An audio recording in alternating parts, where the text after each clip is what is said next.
Coeliac के हवाले से मैं आपको बता दूं, सीलिएक के पेशेंट्स की ज़िंदगी में सिंघाड़ा बहुत ज़्यादा अहमियत का हामिल है। कई लोग हमने ऐसे देखे हैं जिनको सीलिएक की बीमारी के साथ साथ उनको शुगर की तकलीफ़ भी है, और शुगर की तकलीफ़ की वजह से वो बहुत सारी चीज़ें ऐसी हैं जो कि ग्लूटेन फ्री हैं, लेकिन ग्लूटेन फ्री होने के बावजूद वो उन चीज़ों को नहीं खा सकते। जैसा कि आपने देखा होगा, हमने अपनी वीडियोस में जो हमने चपाती फ्लोर बनाने का आपको तरीका बताया, बेकिंग फ्लोर का आपको तरीका बताया, उसमें हमने सफ़ेद चावल का इस्तेमाल किया। तो बहुत सारे जो शुगर के पेशेंट हैं उनको ये परेशानी होती है कि हम सफ़ेद चावल, हमें डॉक्टर ने मना कर रखे हैं, तो हम क्या करें। तो उसकी सब्स्टिट्यूट के तौर पर हम उनको बताते हैं कि जी आप ब्राउन राइस यूज़ कर लें। ब्राउन राइस जो है वो बेसिकली शुगर के पेशेंट्स के लिए बहुत ज़्यादा फ़ायदेमंद समझे जाते हैं।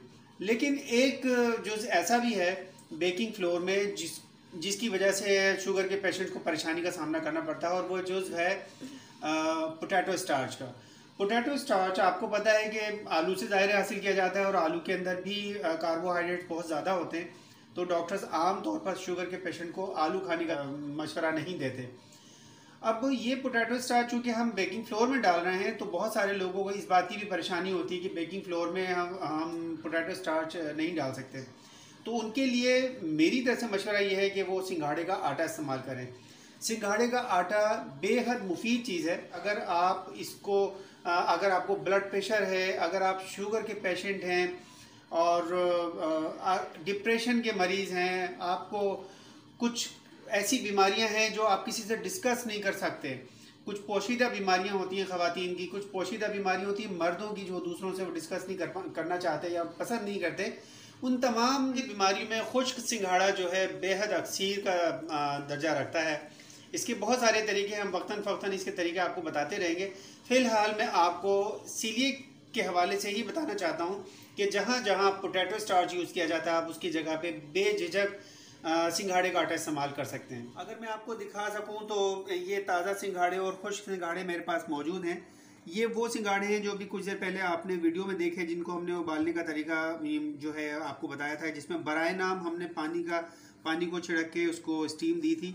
और आप देख सकते हैं कि ये किस तरीके से आप इसको हाथ से भी छीलना चाहें तो छील सकते हैं, बशर्ते ये कि ये कांटे आपको ना चुभें। और आप इसको छुरी के साथ भी काट सकते हैं, जैसे कि मैंने फ़ौरन आपको काटते हुए दिखाया था जब हम इसको हमने स्टीम दिया था। और ये देखें, ये इसको आप धो के इस्तेमाल करेंगे, क्योंकि अभी कुछ देर पहले मेरे हाथ इस पर भी लगे। हालांकि ये अब इस वक्त बिल्कुल स्टेरिलाइज हो चुका है, स्टीम में पक चुका है। इस वक्त ये भी कोई ख़तरनाक बात नहीं है, इसको भी आप इस्तेमाल कर सकते हैं। लेकिन फिर भी एक आँखों को ये चीज़ अच्छी नहीं लगती कि ये हम इसको इस तरह से इस्तेमाल करें। इसके अलावा आप देख सकते हैं कि ये खुश्क सिंघाड़े हैं। ये खुश्क सिंघाड़े भी आप जब बाज़ार से लेकर आते हैं, इसको एक दफ़ा धो के इसको खुश्क कर लें और साफ़ कर लें। फ़ौरन इसको भिगोना नहीं है, बल्कि सिर्फ हल्का सा इसके ऊपर से मिट्टी उतारनी है, और इसको टिश्यू से या तो इसको टॉवल में रख के इसको जो है किचन टॉवल से इसको खुश्क कर लें। और फिर इसको आप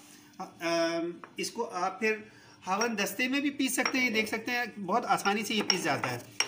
इसको थोड़ा बहुत मतलब थोड़ा बहुत कूट के आप इसको हवन दस्ते में भी इसको पीस सकते हैं। देखें बिल्कुल बारीक सफ़ो इसका आराम से बन जाता है। इसके अलावा आप इलेक्ट्रिक ग्राइंडर में भी इसको पीस सकते हैं, इलेक्ट्रिक ग्राइंडर में भी आप इसको पीस सकते हैं। इसके अलावा और अगर आपके पास छोटी चक्की है तो बहुत ही आसान बात है, इसका आटा बहुत आसानी से मिल जाता है।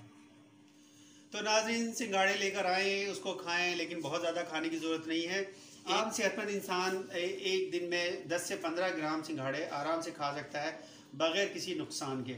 अगर आपको कोई परेशानी है, कोई बीमारी है, तो उसके लिहाज से आप आधा कप सिंघाड़े जो है वो खा सकते हैं। आधा कप सिंघाड़े का आटा भी इस्तेमाल कर सकते हैं दिन भर में, और उसको किसी भी तरीके से आप इस्तेमाल कर सकते हैं।